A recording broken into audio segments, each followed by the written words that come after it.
Fala, meus amigos, minhas amigas ligadas aqui no Dois Toques, a Casa do Futebol, para a gente falar da negociação que movimentou o dia de hoje e tem movimentado o noticiário nos últimos 3 dias, que é a negociação do Júnior Santos do Botafogo com o Atlético Mineiro. Nesse momento, o Júnior Santos já se despediu de todos os jogadores do Botafogo, já se despediu de integrantes da diretoria e pretende estar em Belo Horizonte já no fim de semana, assinar contrato, se apresentar, fazer a pré-temporada com a equipe mineira.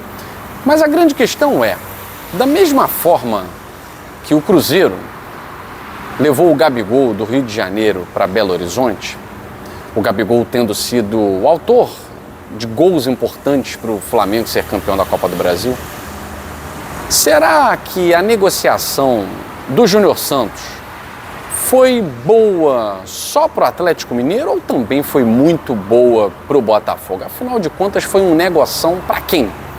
Quem mais se deu bem nessa negociação? No primeiro olhar, o que parece é que o Galo tirou do Botafogo um jogador muito importante da temporada 2024. Afinal de contas, o Galo ainda sente as dores da perda da Libertadores da América e o Júnior Santos fez parte disso. Ele foi autor do belíssimo e último gol da final do MAS Monumental. Então o Atlético Mineiro, que havia perdido o Paulinho e a torcida não tinha entendido por que o Atlético Mineiro abriu mão do Paulinho para o Palmeiras, né, um rival caseiro, um rival brasileiro. E da mesma forma o Botafogo aceitou negociar o Júnior Santos com o Atlético Mineiro. Poderia não ter negociado, mas o Botafogo aceitou negociar o Júnior Santos com o Atlético Mineiro. E repito, num primeiro olhar, o Atlético Mineiro tem no seu elenco um jogador com características muito semelhantes à do Hulk, um jogador muito forte, um jogador com um poder, uma velocidade, uma explosão de destaque, né? E o lado do Botafogo? O lado do Botafogo é que o John Textor tem por filosofia a renovação de ciclos. Júnior Santos faz parte de um ciclo que começou em 2022 e termina em 2024. E o Botafogo tem encerrado o ciclo desses jogadores que pertencem à turma de 2022. Foi assim com o Tietê, foi assim com o Tiquinho Soares, foi assim com o Eduardo, foi assim com o Marçal e está sendo assim também com o Júnior Santos.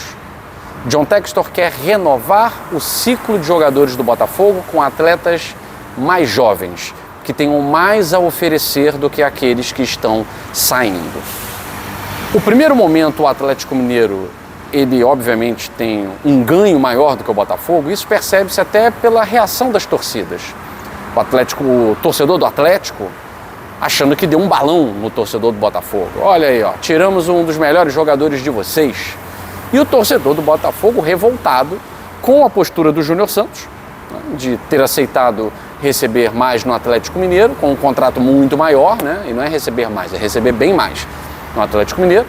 O Botafogo não quis cobrir a oferta do Atlético Mineiro, o Botafogo não ofereceu um contrato maior para o Júnior Santos, até porque o Botafogo já tinha cedido à pressão dos empresários no meio do ano, quando o Cruzeiro tentou conversar com os empresários do Júnior Santos, forçando uma situação, e o Botafogo naquele momento cedeu. Era meio de temporada, né? O Botafogo naquele momento cedeu, no meio do ano de 2023. E aí o Júnior Santos renovou até 2027. Os vencimentos do Júnior Santos não chegavam a 400 mil, hoje 700 mil do Botafogo. O Atlético Mineiro vem para oferecer mais de 1 milhão num contrato de 4 anos. Então, na primeira análise, o Atlético Mineiro se reforça com um jogador que foi decisivo em 2024. Mas o Atlético Mineiro vai desembolsar nesses 4 anos com um jogador que teve uma temporada fora da curva em 2024, uma temporada atípica, afinal de contas, se nós pegarmos as temporadas do Júnior Santos, Ele tem 30 anos, vai fazer 31. Em nenhuma das temporadas anteriores, o Júnior Santos teve um rendimento semelhante à metade do que teve em 2024.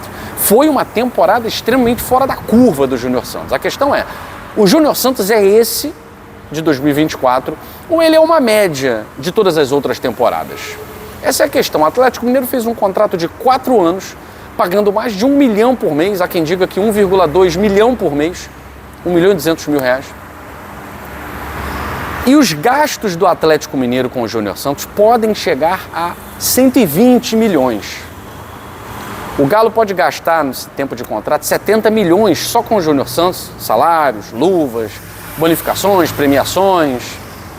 E vai pagar ao Botafogo mais de 48 milhões. Mais de 48 milhões, são 8 milhões de dólares. Ontem, conversei com o médico do Botafogo, o senhor Gustavo Dutra. E a análise desses jogadores da geração 2022, principalmente dos jogadores que tinham contrato vigente, o Botafogo não vai oferecer nada mais do que aquilo que ele já paga. A gente pode, é claro, oferecer um aumento salarial. O Júnior Santos, no Botafogo, na conversa com o John Textor, teve um aumento salarial. Não chegou, obviamente, ao que o Atlético se ofereceu a pagar. Não chegou a 1 milhão, não chegou à casa de 1 milhão. Mas houve uma valorização salarial para o jogador permanecer no Botafogo. O John Textor, não vou dizer que não fez força para que o Júnior Santos ficasse. Conversou com o atleta, falou sobre permanecer no Botafogo durante o contrato, que vai até 2027, e dependendo do que acontecesse nessas épocas, nessas temporadas, poderia haver aí a extensão do contrato, por uma questão aí de ser um ídolo, né? Enfim, havia esse projeto. Mas o John Textor, ele entendeu que a vontade do empresário e a vontade do jogador era a valorização imediata por quase o dobro do salário. Para o empresário, para o staff do Júnior Santos, que está forçando uma transferência há um tempo para que o Júnior Santos ganhe mais, para que seja mais valorizado e tal, o Atlético Mineiro foi a solução de todos os problemas para o empresário do Jacaré. Afinal de contas, são 4 anos garantidos, ganhando mais de 1 milhão. E o Júnior Santos, por que eu falei na conversa com o doutor Gustavo Dutra, médico do Botafogo? Porque a avaliação do Tiquinho Soares e do Júnior Santos é muito parecida.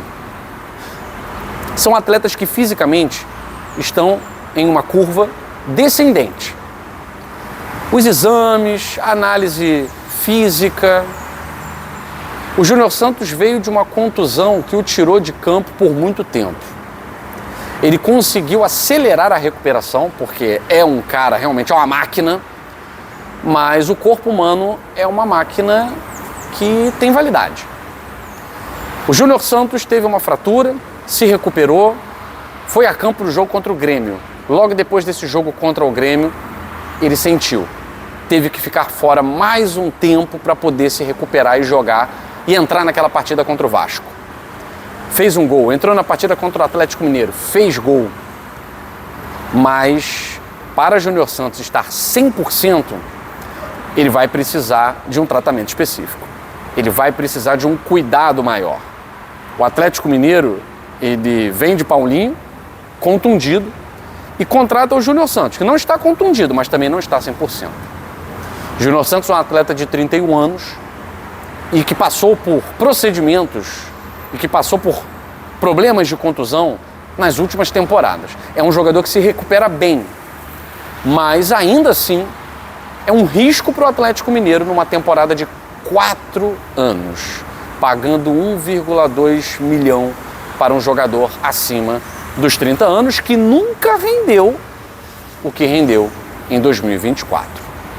É uma contratação arriscada, era um jogador reserva no Botafogo, tanto que nos últimos jogos ele realmente entra no fim do jogo, faz gols, belíssimos gols, mas era um atleta que, no momento, era reserva do Luiz Henrique. E se jogasse do outro lado, seria a reserva do Savarino. O Júnior Santos, ele foi importantíssimo na temporada de 2024, enquanto o Botafogo não encaixou. Quando chegaram os reforços, o Botafogo encaixou, chegou o Almada, chegou o Igor Jesus, o Júnior Santos perderia espaço. Talvez fosse um processo natural, até porque Luiz Henrique e Júnior Santos não poderiam ocupar a mesma faixa de campo. O Luiz Henrique estava num momento extraordinário, apesar de o Júnior Santos ter sido um dos grandes nomes da temporada do Botafogo. Internamente no Botafogo vê-se como um grande negócio, porque não se imaginava que o Botafogo faturaria quase 50 milhões num atleta que veio por um preço muito menor do que isso. E um atleta que não teve nem categoria de base. A história do Júnior Santos é uma história de superação. Então, por tudo isso, o Botafogo acha que fez um grande negócio. Ele oferece a permanência para o atleta, mas nas condições que o Botafogo estabeleceu, que não chegavam próximas da que o Atlético Mineiro ofereceu. O Atlético Mineiro tem internamente que fez um grande negócio. Trouxe o artilheiro da Libertadores de 2024. E o Júnior Santos, na cabeça dele também, foi um negoção. Afinal de contas, por mais que jogue mal no Atlético Mineiro, ele tem um contrato de 4 anos recebendo mais de 1 milhão. Ele pode receber no total aí mais de 70 milhões do Atlético Mineiro. Então a grande verdade é que foi um negoção para todo mundo. O Botafogo está satisfeito, o Júnior Santos está satisfeito, apesar de estar indeciso. Durante 3 dias aí ficou indeciso, tanto que pediu 48 horas para decidir a situação. E o Atlético Mineiro também está satisfeito. Precisava dar uma resposta para a sua torcida que está vendo o Cruzeiro se fortalecer, pelo menos em quantidade, em qualidade só a temporada vai responder. Mas a grande verdade é que os 3 estão satisfeitos com o negócio que foi feito. Para o torcedor do Botafogo não foi um bom negócio, não pela saída do Júnior Santos, porque as chegadas estão demorando. Internamente, o Botafogo está muito tranquilo. O torcedor do Atlético Mineiro, é a hora de curtir esse momento. Isso não vai devolver a Libertadores que o Atlético Mineiro perdeu para o Botafogo, mas é uma resposta de que o Galo vem com força no mercado para tentar fazer pelo menos um Campeonato Brasileiro digno, uma Copa do Brasil mais uma vez boa, que foi finalista, e na Copa Sul-Americana tentar pelo menos chegar aí às fases finais, já que não vai disputar a Libertadores da América. Eu fico por aqui. Um abraço grande e até a próxima edição do Dois Toques, a Casa do Futebol.